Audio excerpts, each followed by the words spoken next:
ادھر بھی سبحان ربی الاعلیٰ پڑھتے ہیں، دوسرے سجدے میں پڑھتے ہیں، لیکن جو بیچ میں بیٹھتے ہیں اس میں کچھ نہیں پڑھتے، جبکہ یعنی سنت مؤکدہ نہیں ہے یہ،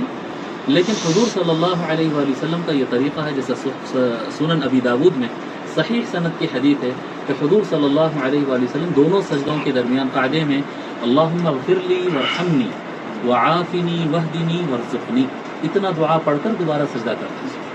سند صحیح سے ہے یہ، اور میں سمجھتا ہوں ہم سب کو پڑھنا چاہیے۔ عربستان میں بھی یہ آلموسٹ مہجور ہے دعا، لوگ بھول گئے ہیں اس کو، لیکن اللہم رب اغفر لی اتنا پڑھ لیتے ہیں، یا رب اغفر لی وارحم، جیسا ہم کو بچپن میں یاد دلایا جاتا قطر میں، لیکن پوری دعا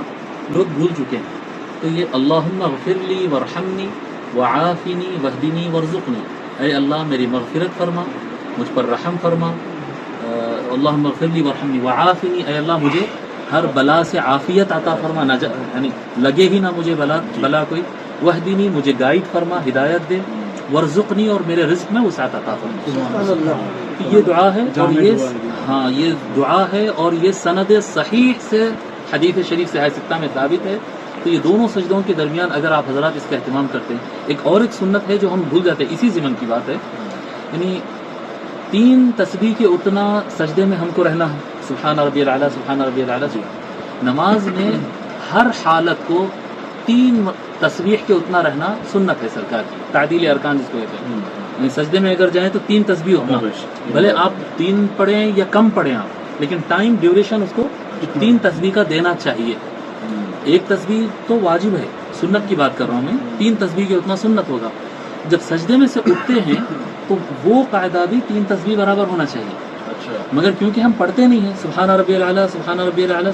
اللہ اکبر اللہ اکبر، کیونکہ بیچ میں کچھ پڑھنا نہیں ہے اس لیے ہم رکتے بھی نہیں ہیں۔ تو یہ بھی ایک سنت ترک ہو گئی، جو سرکار 3 تسبیح اتنا بیٹھتے تھے، اگر یہ دعا پڑھ لو تو 3 تسبیح اتنا ٹائم بھی ہو جاتا ہے۔ تو فرض نمازوں میں بھی فرض نمازوں میں، نفل نمازوں میں، سارے نمازوں میں حضور صلی اللہ علیہ وسلم امام کے پیچھے بھی بالکل، شروع میں تھوڑا سا ٹائم لگے گا، بعد میں زبان تیز ہو جاتی ہے اس پر، اللہم اغفر لی وارحمنی وعافنی واہدنی وارزقنی۔ اور میرا اپنا پرسنل تجربہ میں آپ کو اس میں بتا رہا ہوں کہ جب سے یہ دعا میں پڑھنا شروع کیا، نماز میں جو ہم بہت زیادہ بولتے ہیں نماز میں خیال نہیں جمتا، اکثر مریدین وغیرہ بولتے ہیں آ کر خیال نہیں جمتا ہے، ادھر ادھر ہوتا ہے، حقیقت بتا رہا ہوں یہ دعا پڑھنا شروع کرے جب سے، کنسنٹریشن مضبوط ہو گیا نماز کے اندر، اسٹوڈنٹ کے بھی کام کرتا بالکل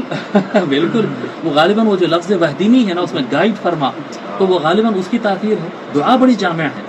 تو یہ میں صاحب کے پاس بھیج چکا ہوں، انشاءاللہ تعالیٰ آپ حضرت صاحب سے وہ حاصل کر لیجئے دعا، اور انشاءاللہ میں اس کو بعد میں آپ کو سنن ابی داود کی جو سند ہے وہ سند کے ساتھ میں انشاءاللہ بھیج دوں گا۔ وہ اطراف میں تو کلمات اور رہیں گے، لیکن اتنا اللہم اغفر لی وارحمنی وعافنی واہدنی وارزقنی ہم کو اتنا ہی پڑھنا ہے۔